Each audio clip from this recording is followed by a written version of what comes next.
I was born with a back condition that got worse when I was 17.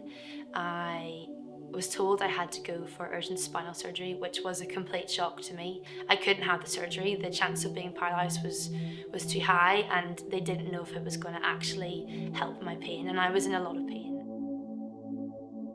Within processing pain and not yet seeing what I hope to see, the words "until heaven" have been something that I hold on to, as it's a reminder of what's to come, that I may not be healed on this earth, but when I get to heaven, I will be healed, I will be complete, I will be physically completely transformed. And until that time, until heaven,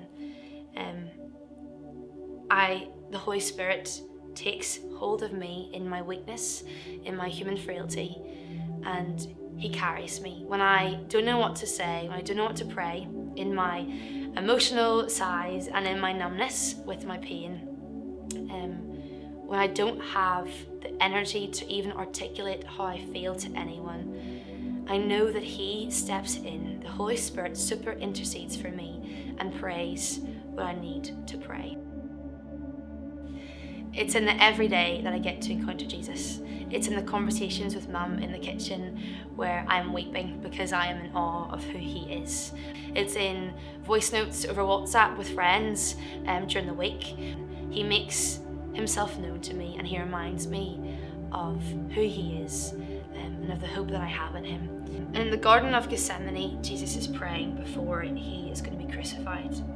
And at one point he fell with His face to the ground and He prayed, "My Father, if it is possible, may this cup be taken from me.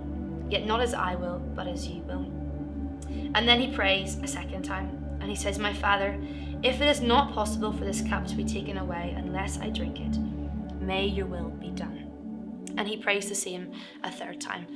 But what just leaves me astonished and in awe is His discipline and His devotion and His strength, that He knew what was coming. He knew that He was going to be crucified, and yet He said, "Lord, let Your will be done. If it is Your will, then let it be done." And that takes discipline and that takes strength, and in that we see His devotion to God. And we need to remember that Jesus is human. He feels the exact same things that we feel. He was even sweating blood. He was in emotional and physical torment of what was coming, but yet He still said, "If it is Your will, then let it be done." He trusts God and he is devoted to God because he knows intimately his Father. And for me, that is something that I love. I would love to embody. I would love to be somebody that is so devoted, that is so disciplined, that has so much strength because they know God so much. I would love to be somebody that says, "Lord, no matter what I'm going through, no matter what it is, no matter what suffering, may you be glorified. If it is your will, then let it be done. No matter how hard it is, let it be done."